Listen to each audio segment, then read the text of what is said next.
go to work. That's about it. Who was she with when she left? 24, 23. Do you have a key to her house? No, I don't. Did you talk to them at all today? Your Christina or your daughter? I did first thing in the morning. You guys both. There's a couple windows open on the second floor, which is really odd because obviously it's freezing out. I can't get into the house. I'm going to kick in the door in a minute. Lives of multiple families. I remember hearing on the CB radio, "We're gaining access. We need you here." And the radio went down. When the cops got there, they couldn't believe what they saw. We know where Christine is. Oh, you guys found her? Yes. Well, you want to hold the baby? Christine's dead. Everyone, I'm sure, is hoping that that child is still out there and alive. Now, what happens if we never find Vanessa? What you mean? What happens if we never find Vanessa? How do you tell a parent her daughter's dead and her granddaughter's missing?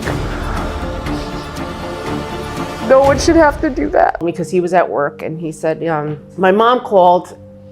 Chrissy's job left her a voicemail, something about she didn't show Vanessa Morales was just 14 months old in 2019 when her mother was murdered by her father in a town about 10 miles west of New Haven, Connecticut, according to police. There has been no sign of her since. In April of this year, Jose Morales, 48, was sentenced to 65 years in prison for beating Christine Holloway to death and for tampering with evidence, though he has maintained his innocence.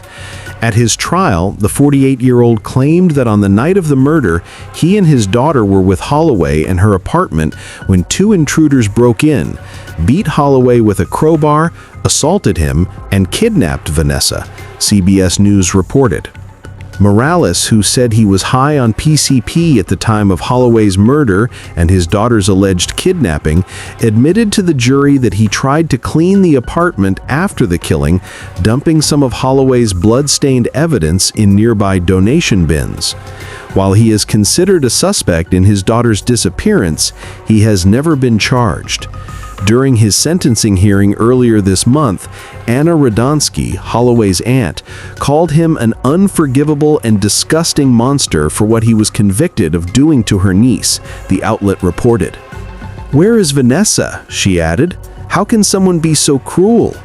Officials at the Ansonia Police Department who worked the homicide applauded the verdict, but said Holloway's murder was just one aspect of the tragic case because Vanessa remains missing. The Detective Bureau continually reviews the case and will now begin to review the court transcripts for any new information, APD officials said in a post to social media.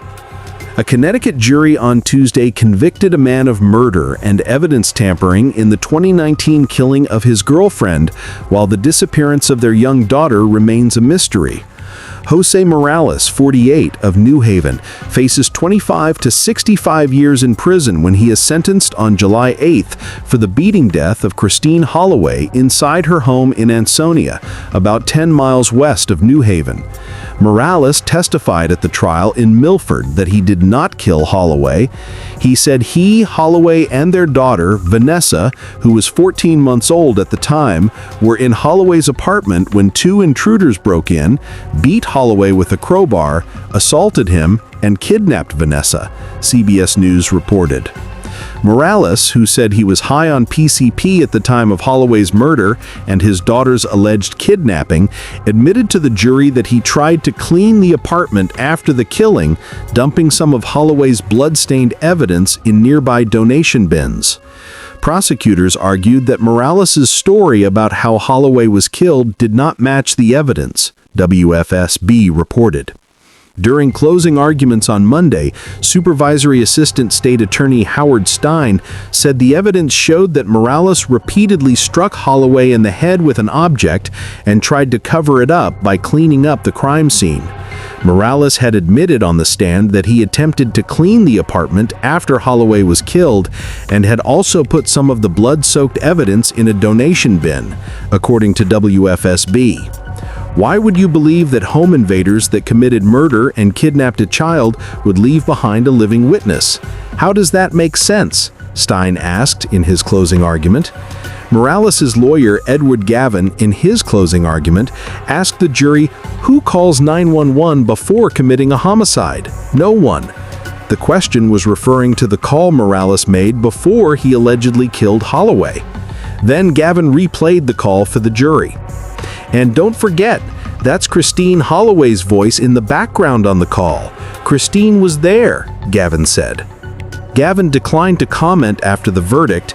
During his closing argument, he said there was no evidence that Morales had any intent to kill Holloway. The jury began deliberating Monday afternoon and reached a verdict Tuesday morning after about 2 total hours of discussion. As investigators looked back over the case, especially after the 2025 conviction, one detail quietly resurfaced. A detail that was never fully explained, never publicly resolved, and never confirmed or denied by authorities.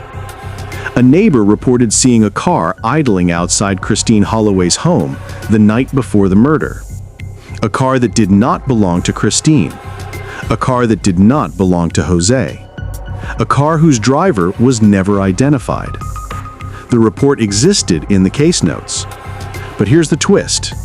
It was not included in the official trial narrative. Not because it was disproven, but because it was never followed to a definitive conclusion. Why? Maybe it was nothing. Maybe it was everything. Maybe it was a person who had absolutely nothing to do with the murder. Or maybe it was the one thread that, if pulled, would unravel an entirely different story. Because if that car was connected, even indirectly, then the biggest question in this case may not be who killed Christine, but who took Vanessa and why. And here's where the case takes a darker turn. The controversy that people rarely speak about. At least 3 investigators, according to later interviews, privately admitted they were never fully convinced that all signs pointed only to Jose Morales. Yes, he was violent. Yes, he lied. Yes, he cleaned up the scene. But they believed 2 possibilities were still being overlooked. Someone else was in the house that night. Someone Christine knew. Someone the police never expected. Someone who left no trace, except the absence of a child. Vanessa may have been taken, not killed. Taken out of fear. Taken out of panic. Taken by a person who believed they were saving her from a dangerous situation. Someone who genuinely intended to care for her, and then realized they could never return her without being arrested. This would explain why no remains were ever found, no clothing was recovered, no ransom or threat was ever made, and why years later not a single eyewitness has come forward, not even anonymously. Because if Vanessa was taken by someone who believed they were doing the right thing, that person might have lived quietly, stayed hidden, and raised her somewhere far from Connecticut. Could Vanessa still be alive today? It's not just possible, it's one of the active theories detectives still consider. And here's the real twist, the part that will stay with viewers long after the video ends. When police confronted Jose Morales after his conviction, asking again what happened to Vanessa, he said just 3 words. She's not gone. Not dead. Not missing. Just not gone. What did he mean? Was it a taunt? A delusion? Or a clue? You decide. Before you click away, I need you. Seriously, if this twist disturbed you, if it made you question everything you thought you knew about this case, then leave a comment right now.